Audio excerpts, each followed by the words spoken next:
All right. Kelly, thank you. Safari Jeff stopped by last year during his stay at Discovery Children's Museum, and now he's back with new reptiles and kicking off a new tour.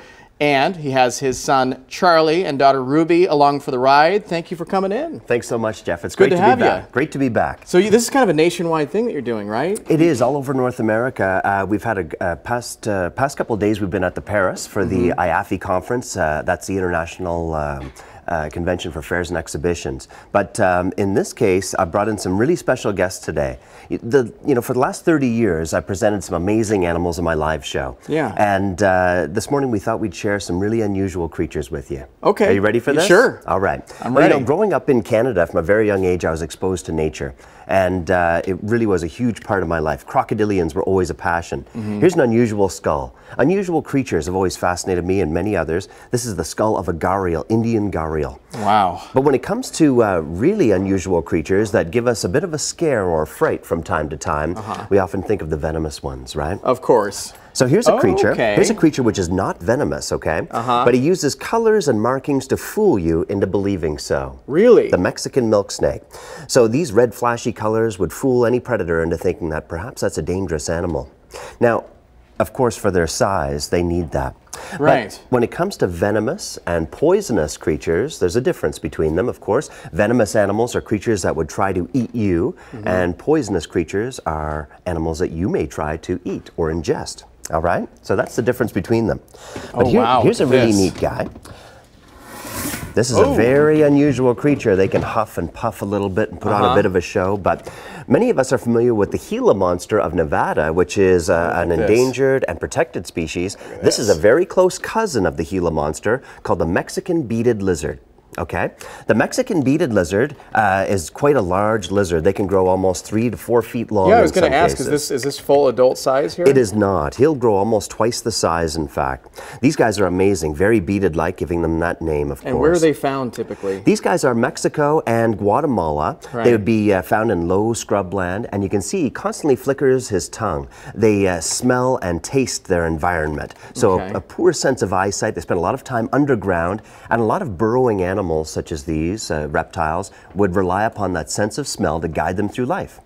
Now, these guys, of course, are a venomous lizard. They don't inject venom like a rattlesnake, but rather they would chew their venom in, and a very shy and secretive animal. You'd rarely encounter these in low scrublands. They're pretty good at blending in, too? Very good at blending in, but of course they still have the brilliant colors to warn animals to stay away. Right. Now, over the years, I've spent a lot of time filming and photographing wildlife, and you can view this, of course, on Safari Jeff TV. We have a lot of great nature episodes there. I was always captivated by nature, and some of the most ancient of animals really fascinated me. So this morning we thought we'd share with you certainly one of the most ancient of living reptiles. He's a big guy. Oh, he's big. Great job, Shannon, my wife Shannon. Look she plays at a you. big role behind the scenes. Look at you. How heavy is he? This 80 pounds. 80 pounds. This one's a good 80 pounds. This is called an African spurred tortoise. Okay. The spurred tortoise can grow to weigh in at over 200 pounds, okay? Incredible. Now these guys would neither swim nor would they drink water, okay? These giant desert tortoises graze upon grasses and vegetation. And of course, all living things have some job to do or role to play, as we know. And in the case of a giant tortoise like this, as they simply graze upon grasses and vegetation, they would scatter seeds about for new plants to grow again. So how long do they live? Now, tortoises, some species can live in upwards of 200 years. Not just the giant Galapagos tortoises, but even some smaller species. Well, and how old is he? Now, this guy, believe it or not, is only 13 years old. 13 years old. Which is very young. Is he shy? Is he a little bit shy? A little bit shy. Tortoises have that reputation. They love the sunshine, of course, being a desert species, and not all giants start out this way. I'm getting the wrap. Can you stay here and we'll come right back and talk about where they can catch you? All right, let's do that. We'll be right back after this.